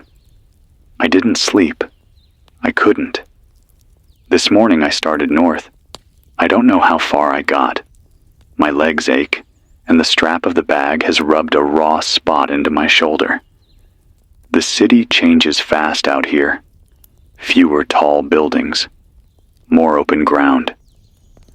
The wind feels colder without walls around you. There are houses out here, but they're different. Some of them look untouched, like the world never reached them. Others look like the city. Doors open, windows shattered, empty. I saw 2 people in the distance, walking the same direction as me. I ducked behind a fence and waited for them to pass. I don't trust anyone right now. I passed another dead bird today. That makes 2 in 2 days. The radio crank is heavy in my bag, but I'm keeping it. If there's anyone out there broadcasting, I need to hear it. I found a house with a door still on its hinges. Inside it smelled like dust and wood. No one was there. I stayed in there for a few hours, just sitting, drinking a little water. I'll keep heading north tomorrow. I don't know what's waiting out there, but I know I can't turn back. The station isn't mine anymore. It belongs to them now. I feel like I left a piece of myself in there. My voice, maybe. I'm sitting in the dark now with the bag beside me. The window is boarded from the inside so no one can see in. It's quiet out here. Too quiet. I'll sleep for a few hours if I can. I'll try the crank tomorrow morning before I leave again. Maybe I'll catch something on the radio. Maybe that voice again. North. That word won't leave me alone. If you're out there, I'm coming that way. I woke up this morning on a floor that wasn't mine, in a house that didn't belong to me. The boards under me were cold enough that I felt it through my coat. For a few seconds after I opened my eyes, I forgot where I was. Then it came back, all of it. The station, the banging on the doors, walking out into the night with everything I own on my back. I didn't stay long. I ate a little peanut butter with my fingers, drank a swallow of water, and left as soon as the sky turned gray. It felt strange walking out of that house, like maybe whoever lived there once was still watching, even though the house had been empty for who knows how long. The streets out here are different. Less crowded, less broken glass, more space between the houses. But there's still that same heavy feeling in the air, like the whole world has been holding its breath since the day it stopped. I saw a dog this morning. First animal I've seen that wasn't dead. Thin as a bone, ribs sticking out. It saw me, stopped in the middle of the road, and stared. Then it turned and ran. I walked north. I keep saying that word in my head with every step. North.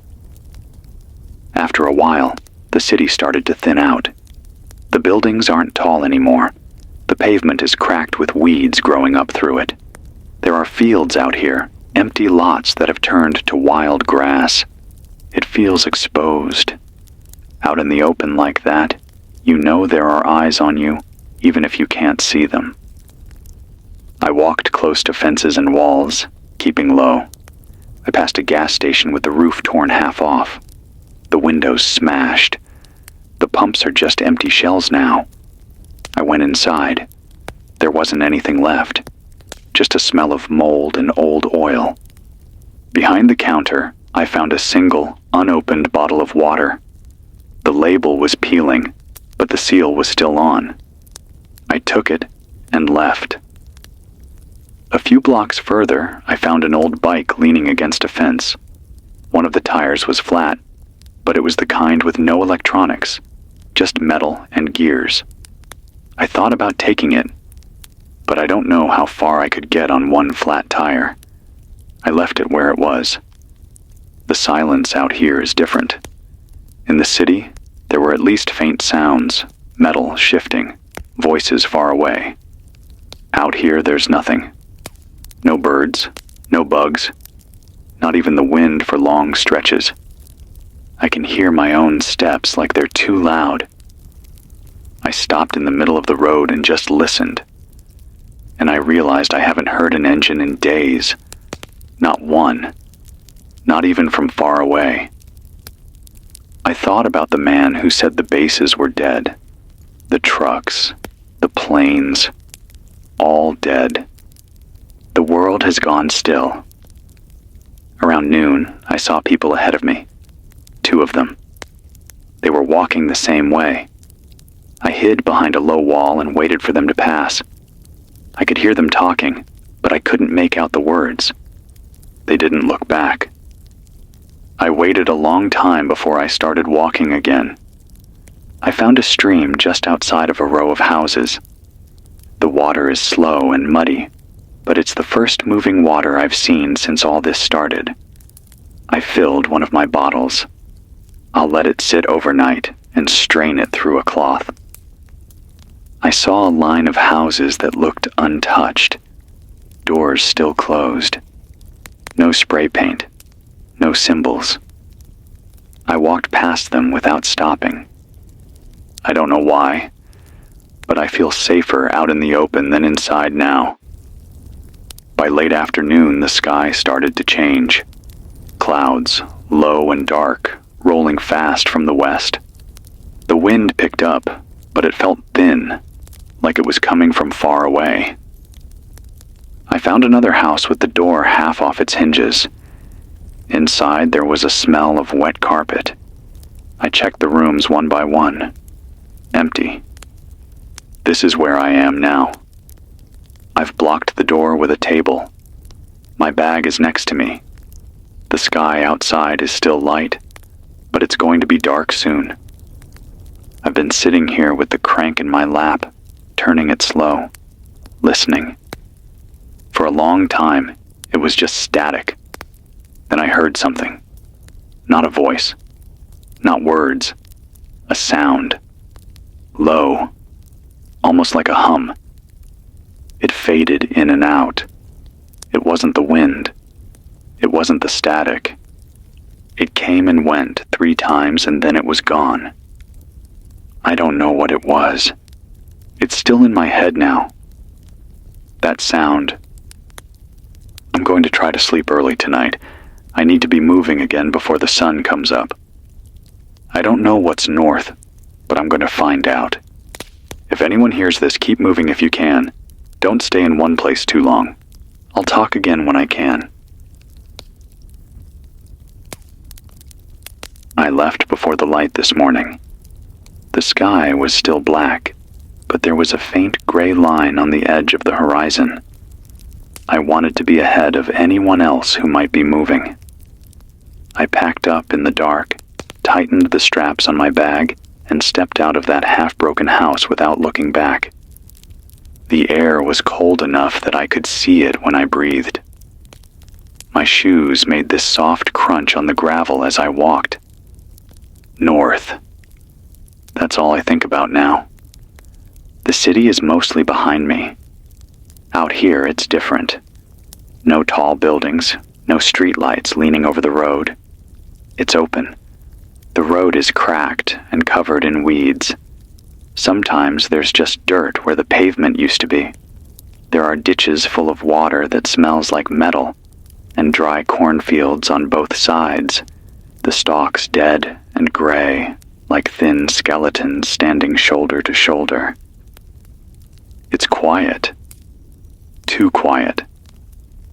I kept waiting to hear birds, but there's nothing.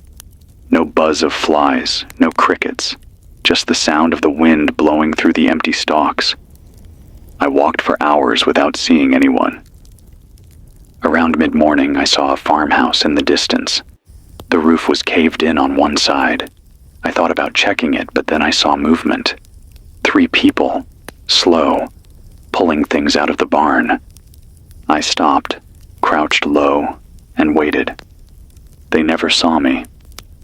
After a while, I backed away, sticking close to the ditch. I didn't want to find out if they were the kind who'd share or the kind who'd take. By noon, my stomach hurt from how empty it was. I ate a few spoonfuls of peanut butter, slow, just enough to keep going. My water's almost gone. The ground out here looks like it hasn't been touched in years. No tire marks, no footprints, just dry dirt. I passed another house around midday. The front door was swinging on one hinge. Inside, the smell hit me right away. Something dead. I didn't stay. The further I walk, the more I realize how far this thing goes. There's nothing. No power lines humming. No engines. No sign of help anywhere. The sun was high when I stopped to rest in the shadow of an old silo. I sat with my back against it and just listened. That's when I heard it. Not voices, not the wind. Something low, distant, like a machine turning somewhere far away. A slow, deep whir. I froze. It lasted maybe a minute. Then it was gone. It wasn't the first time. Last night on the radio, I thought I heard the same sound. Faint, behind the static. Now I'm hearing it in the air. I don't know what it is. I waited another hour before I started walking again. Late afternoon, I saw another figure in the distance. Alone. They were walking the same way I was, but I stayed far back, making sure they never knew I was there. The sky started to change as I walked. The clouds turned orange, then gray, then dark. I found an old barn just as the light started to go. The wood on the door is warped, but I got inside. It smells like hay and dust. There's a ladder here that leads up to a loft. That's where I am now, sitting with my bag beside me. The wood creaks under me, but it feels safer up here than on the ground. I can see through a gap in the boards. The field outside looks like a sea of black stalks in the wind. I'm cranking the radio slow. Same sound tonight. That low hum. Comes and goes. I don't know if it's in the distance or just bleeding in through the static. I keep thinking about how everything that used to make noise is dead. So what's making that sound? I'm tired. My legs ache from walking all day.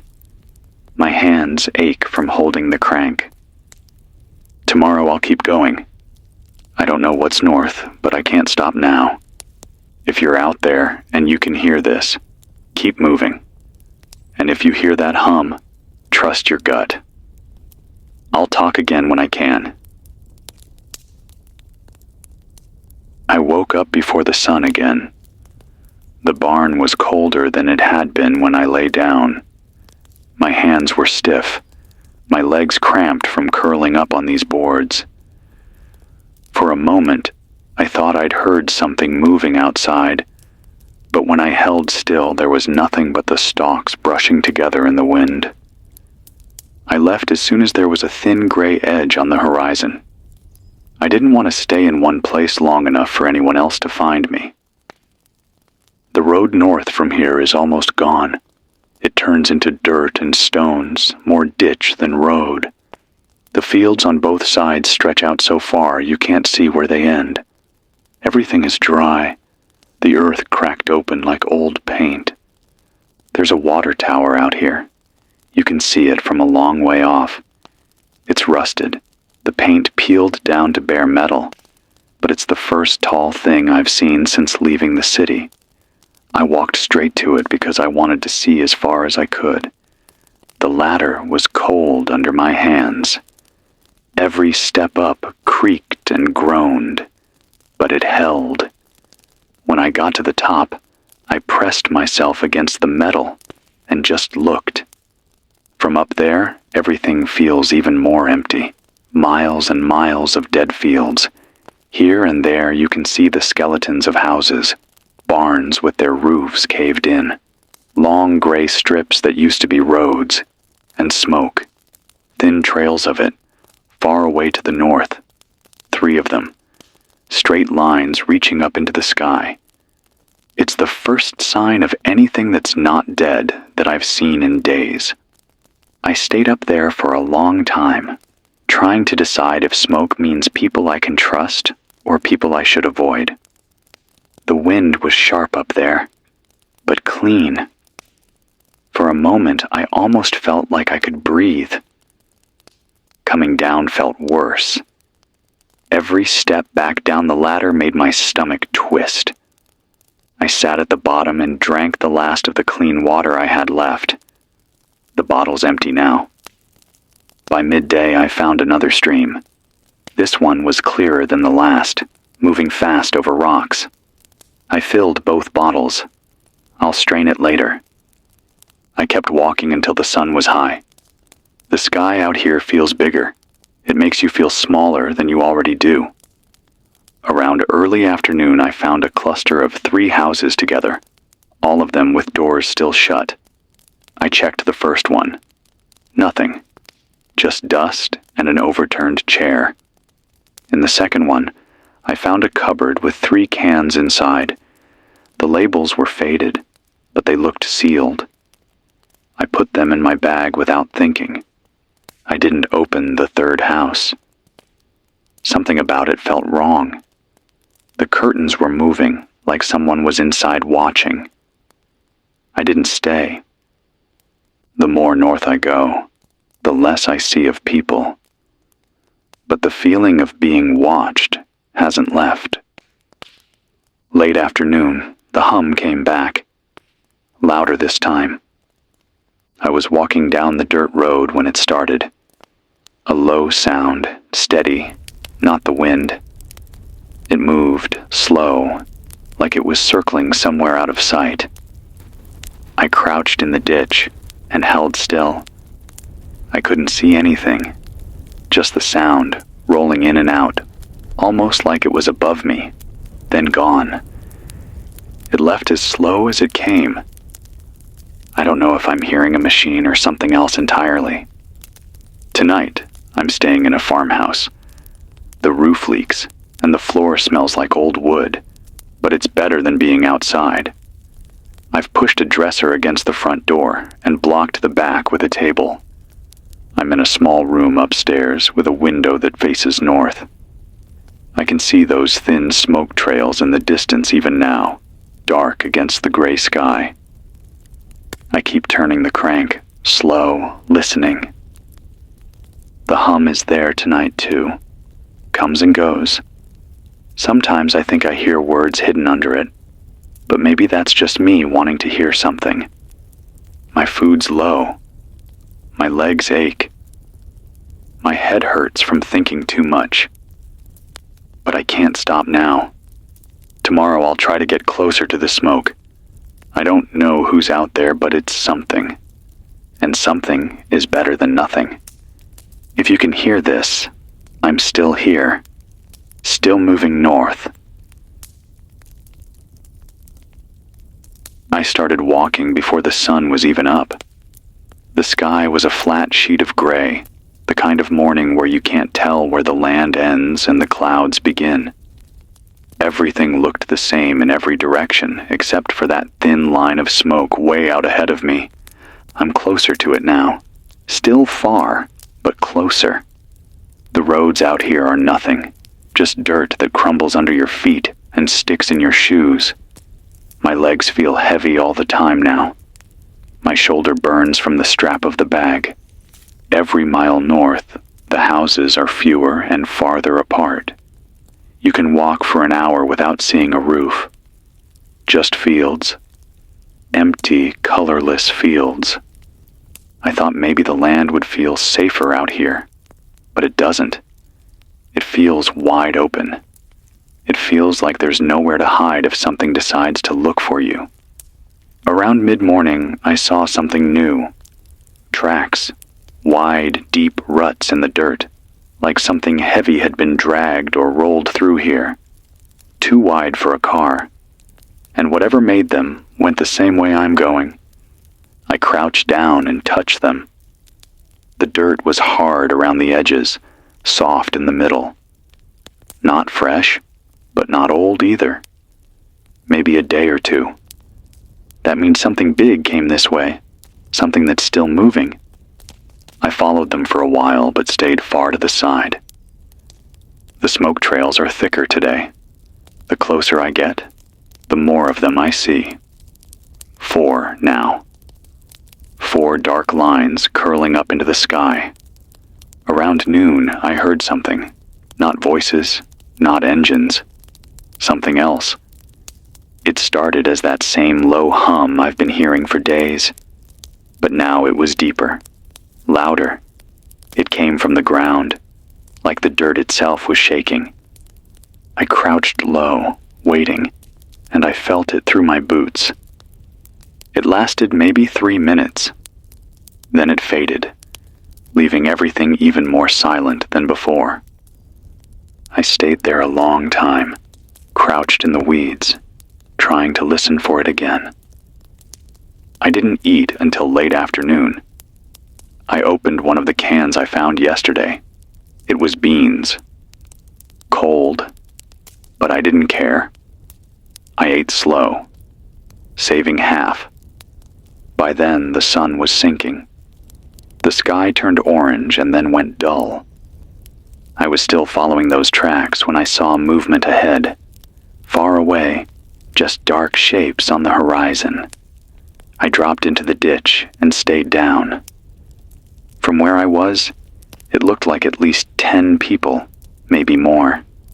They were pulling something big on wheels. It looked like a flatbed, maybe a trailer. They were moving slow, steady. I stayed there until they passed out of sight. I didn't move until the last shape was gone. Whatever is going on north of here, it's not just random people. It's groups, organized, moving with purpose.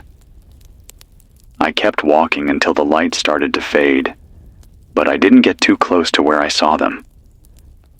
I found a small grove of trees, first I've seen in a while. The branches are bare, but they hide me better than an open field. I'm here now, sitting on the cold ground with my back against the biggest one. I've pushed some brush in front of me, just enough that I can see out, but it would take someone looking right at me to see in. The hum is back tonight, louder than it was before. It comes in waves, rolling through the ground. Sometimes it fades, then comes back stronger, enough to make the branches above me shake. I don't know what it is. It doesn't sound like trucks. It doesn't sound like planes. It doesn't sound like anything I've ever heard. It makes me want to run, but I don't know where to run to. I keep thinking about those smoke trails. I keep wondering who's making them. Tomorrow I'll be closer. Close enough to see. I don't know if I'll talk to them. I don't even know if I should. But I need to know what's there. If you're out there and you can hear this, I think something is alive up north, and I'm going to find out what. I walked most of the day without stopping. My legs feel like wood now, but I'm closer. Close enough that I can see what's making that smoke. The air changed before I even saw it. Thicker. It tastes like metal and ash. Every breath scratches my throat. By late morning, the ground under my feet was marked all over. Wide tracks, deep grooves, footprints layered on footprints. I followed them, slow, keeping low to the ditch when the land let me. By afternoon, I started seeing things. Piles of scrap metal stacked in strange shapes, old tractor frames, engines stripped bare, things dragged out of barns and fields and set up like walls. And then I saw it. Not a city, not even a town. More like a camp built around a huge machine. I don't know where they found it. It looks old, rusted, like some kind of industrial rig. A massive round base with thick arms that rise up into the air. It's not running, not really, but something in it is alive. It's what's making that hum. I crouched in the weeds and just watched. People are everywhere around it, moving in lines, carrying pieces of metal, buckets of something dark. Smoke rises from fires in metal barrels scattered around the edge. There are guards here too, men standing on the edges with bats, pipes, and rifles. They watch the fields like they expect something to come from them. The hum comes from that machine. It pulses, low, through the dirt. I stayed for hours, lying flat in the grass, afraid to move. It's organized here, more than I've seen anywhere since everything stopped. I could see a woman standing on the edge of the machine, shouting orders. The people below her listened, nodding, moving faster when she pointed. I don't know what they're building. I don't know why they're building anything. But they are. By late afternoon, I backed away, keeping low, and circled wide until I found a small cluster of broken-down sheds. I've hidden in one of them for the night. The sound of that machine carries even out here. It rolls through the ground, steady, like a slow heartbeat. It's louder tonight, closer. I can feel it in my bones when I close my eyes. I'm trying to decide if I should try to get closer tomorrow. I want to see what they're doing, but I don't know what happens if they see me first. I haven't eaten since yesterday. I'm trying to save what I have left. My water is low again. There's no stream out here, just dry dirt. The smoke makes everything taste like burnt metal. The sky is red tonight from all their fires. It makes the ground glow faintly, like it's lit from below. If you're hearing this, there are people north, but they're not just surviving. They're building something. I don't know yet if that's hope or danger. I'll find out tomorrow. I didn't sleep much. The hum was too strong. It kept rolling through the ground in waves, slow and steady, like a giant breathing under the soil. Every time I closed my eyes, it felt like it was right below me, pushing against my ribs. Before the light came, I packed my bag and left the little shed. I moved slow, keeping low through the fields, circling toward the smoke. The closer I got, the louder everything became. Not just the hum. I could hear metal clanging, something being dragged, voices shouting orders. The machine sits in the middle of everything like a sun with everything orbiting around it. It's bigger than I thought. The base is as wide as a house, and from it rise arms that look like broken cranes, bent and rusted, stretching out over the camp. I don't know what it was built for. It looks like something from a factory, not a farm. There are people all around it, carrying scrap, fitting pieces together, welding by hand with old tools. Smoke comes from the fires they use to melt metal. It's not random. Everything has a rhythm. Guards walk the edges of the camp, stopping to look out at the fields every few minutes. Their faces are blank. I stayed hidden in the tall grass, crawling forward inch by inch, until I was close enough to see their expressions.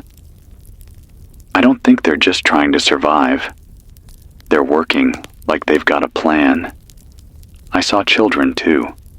Small ones, carrying buckets, walking in lines like they've been told exactly what to do. There's a structure near the base of the machine made out of scavenged wood and metal sheets. A woman stands there, giving orders. She has short dark hair and a heavy coat. She doesn't look tired. Every now and then she looks out past the people, scanning the fields. I don't know how long I stayed there watching. My arms and legs cramped from holding still. Then the sound changed. The hum that's been steady all these days started to rise, slowly at first, then stronger. A high whine began to mix in, like gears grinding against each other. People stopped what they were doing and listened. No one spoke. Then, after a minute, it stopped. They went back to work like nothing happened. I stayed until the light started to drop. I knew if I didn't back away before dark, I'd be stuck out there too close to them. I crawled back out of the grass and walked until I found another barn. This one is leaning hard to one side, half the roof caved in. I've blocked the door with an old piece of wood. I'm sitting on the dirt floor with my bag beside me, turning the crank slow, listening. The hum is louder tonight. It doesn't fade anymore. It's constant, like a drumbeat in my skull. I keep wondering what happens if that machine starts moving. I'm trying to decide what to do tomorrow. Do I get closer? Try to see more? Try to talk to someone? Or do I stay hidden and just keep going north? I don't know which choice gets me killed slower. If you can hear this, there's something happening out here. It's not just survival. I'll try again tomorrow. I waited for the sun to come up just enough to see where I was putting my feet. Then I left the barn and started circling back toward that machine. My bag felt heavier today. My legs don't feel like they belong to me anymore. But I kept moving. I stayed low, moving through ditches and patches of tall grass.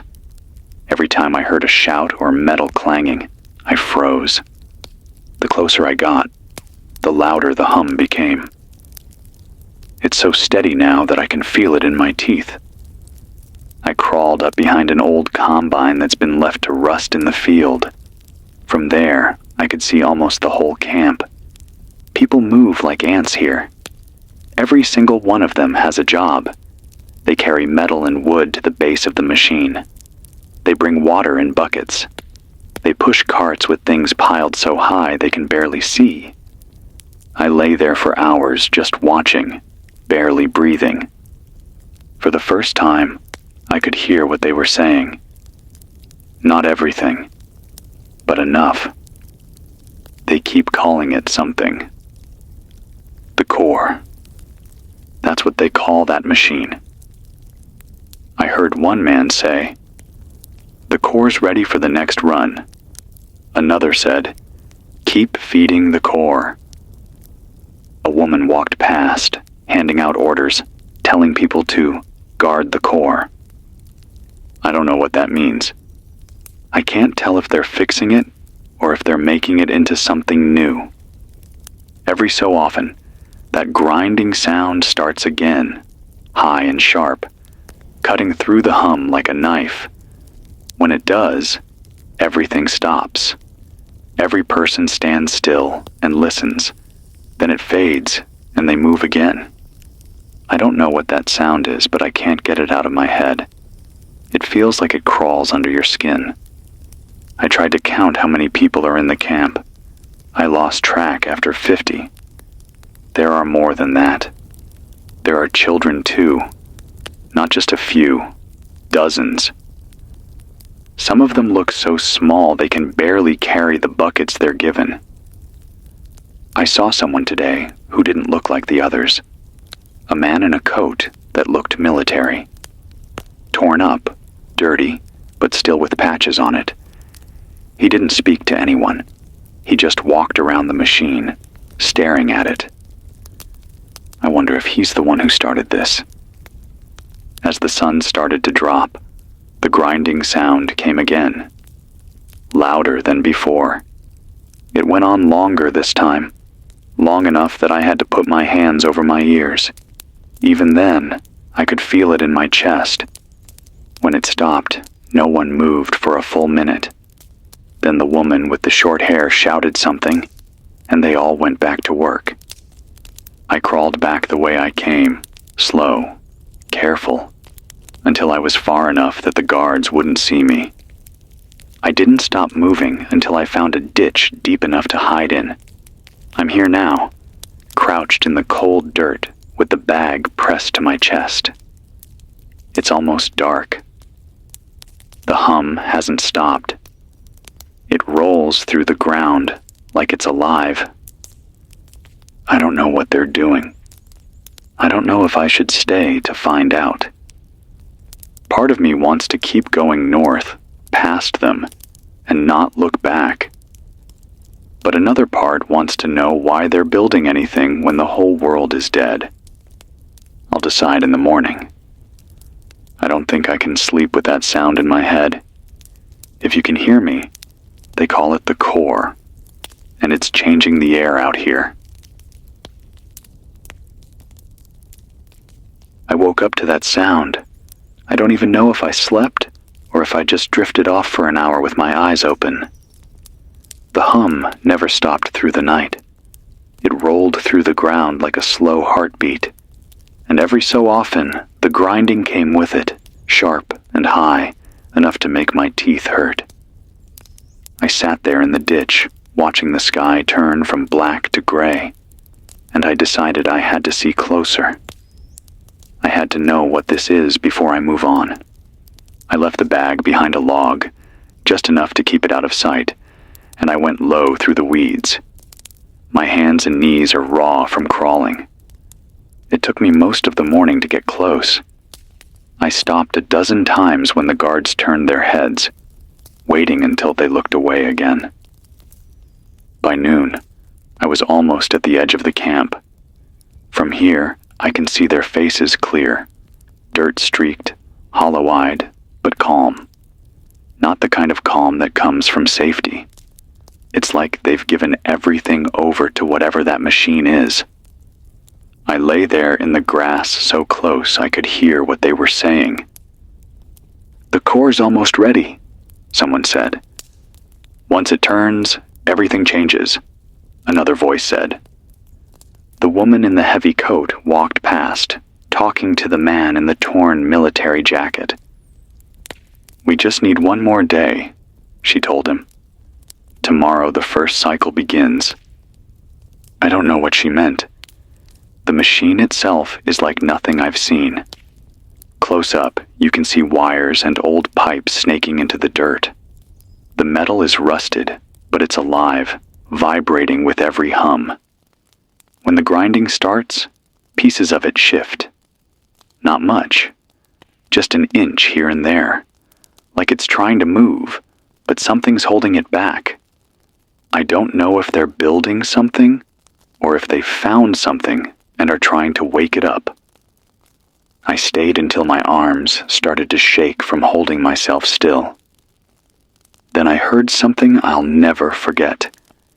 A man standing near the machine said, "When the core turns, the dead world wakes. Nothing will be the same after that." And the woman answered, "Then let it turn."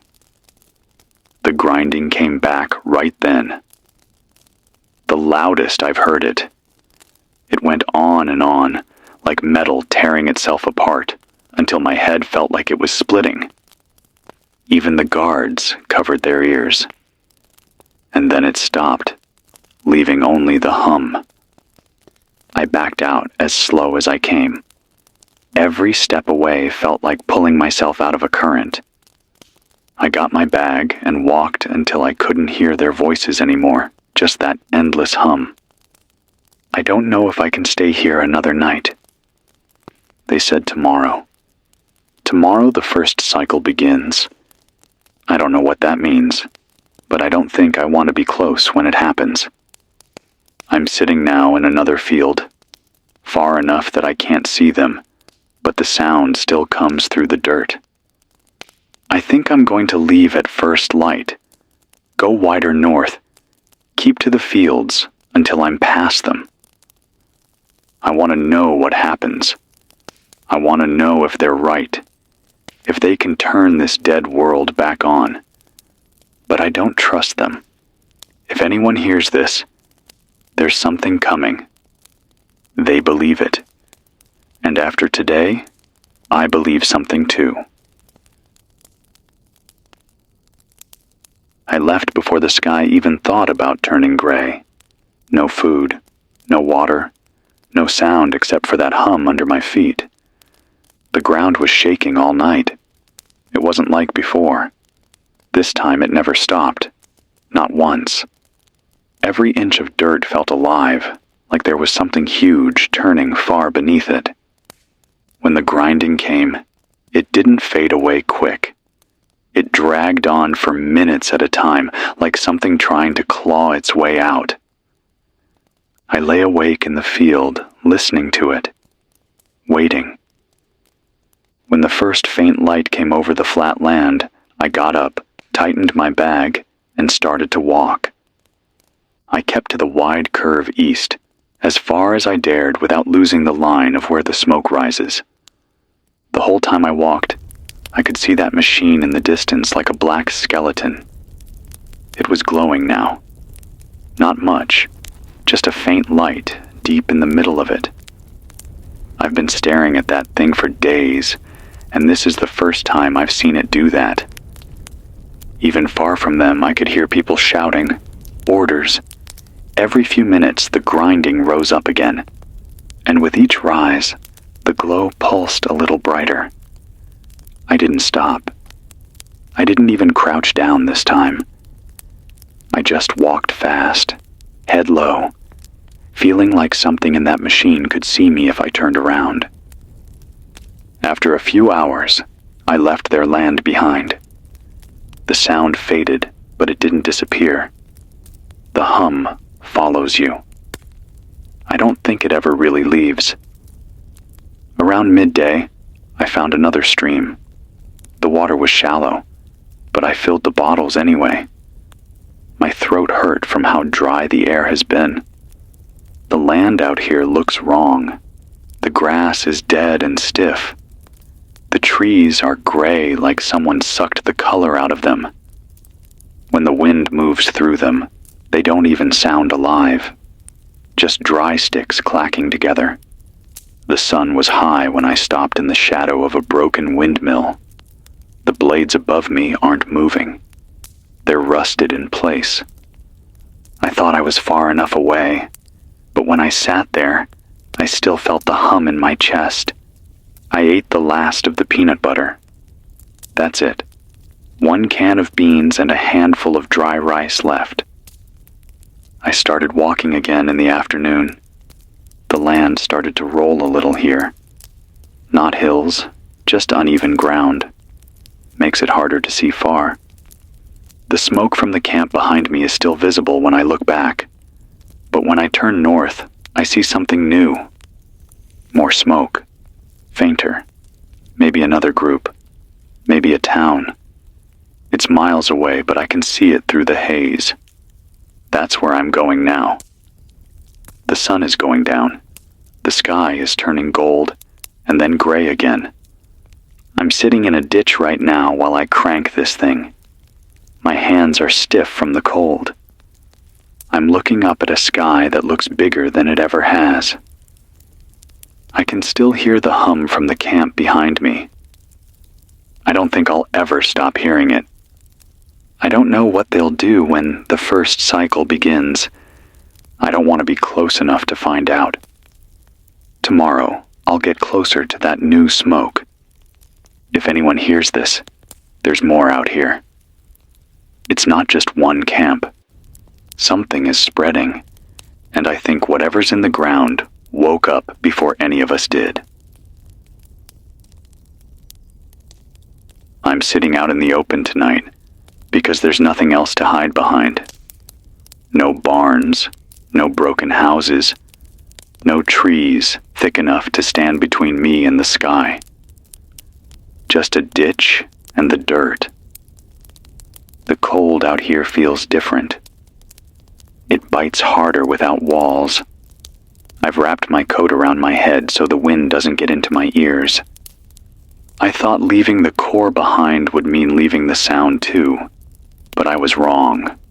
The hum is still here. Fainter, but it comes through the ground like a slow wave. Every time it rises, the soil in the ditch shivers against my back.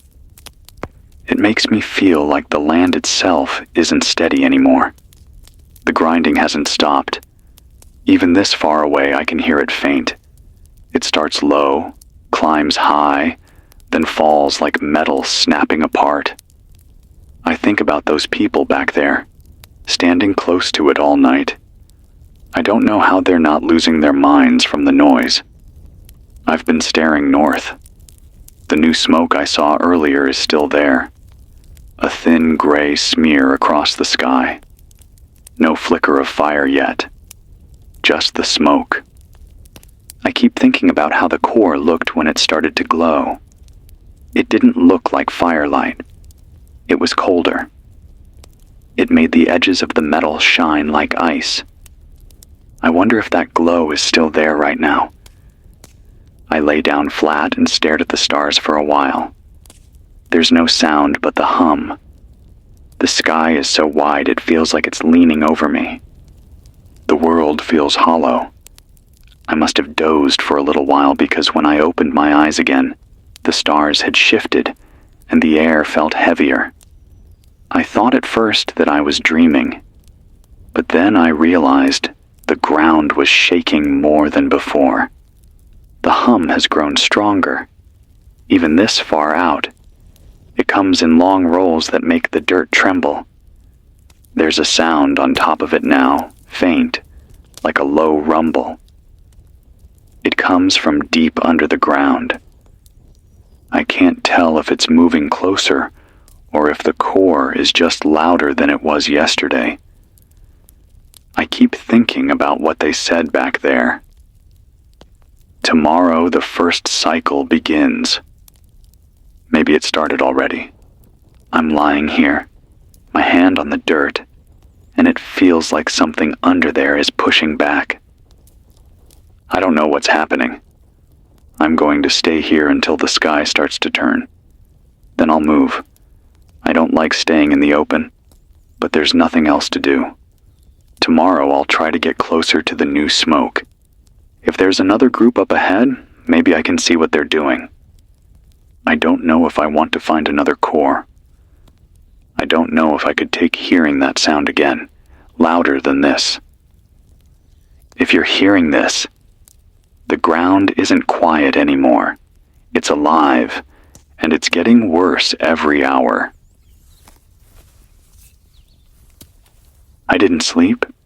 I just lay there with my back in the cold dirt, counting the rolls of the ground as the hum pushed through me again and again. By the time the faintest bit of gray showed on the horizon, my whole body was stiff from holding still. I packed and started walking before I could talk myself out of it. My breath came out white in the air. My hands ached from the cold, but I kept moving. I walked north until the old smoke from the core was a thin memory behind me, but the sound is still there. It hasn't stopped once since the night they said that first cycle would begin. I can feel it in my feet. Around mid-morning, I started to smell something on the wind. Not metal this time. Not burnt oil like back there. Wood. Real wood burning. I knew I was getting close to the other smoke when I saw the ground changing. The wide, flat dirt started breaking up into mounds, old fence lines, small patches of scrub trees. By noon, I saw them. Not like the core. Different. These people are building walls, not machines, not piles of steel. Actual walls made out of cut logs. They've stripped the bark, stacked them high, bound them with rope and wire. It looks like a fort. I stayed low in a ditch, close enough that I could see figures moving behind the walls. There's a gate in the front made out of 2 old truck beds, standing on end with boards nailed across them. Inside, smoke rises from 3 fires. I can hear voices, but they're not like the others. These ones laugh sometimes. I crawled closer, inch by inch, until I could see the shapes of people on top of the wall. They're watching, but not out as far as me. I've been lying here for an hour, maybe 2, watching. It feels different here. More like people trying to hold on than people trying to build something new. I can hear kids, not working, like back at the core. Just voices, faint, playing. Every so often I hear the heavy thud of wood being split. No glow, no metal, no hum from them. Just the hum in the ground that followed me here. I don't think they're part of that thing behind me. I don't know what would happen if I stood up and walked to the gate. I don't know if they'd let me in or put an arrow in me. I keep thinking about how long it's been since I've had a real conversation, since I've looked someone in the eye and not felt like they were about to take something from me. I want to walk over there so bad it hurts, but I'm scared because I know what the world looks like now. And I know what happens when people get scared and hungry. I'm going to stay here until dark. Watch. See how they act when the sun goes down. If they light their fires and stay loud, maybe I'll risk it. If they go silent, I'll move on. I've never felt this torn in my life. I don't know what's right anymore. I just know I can't stay lying in ditches forever. If you hear me, I'll try to talk again tonight. Maybe I'll have made a choice by then.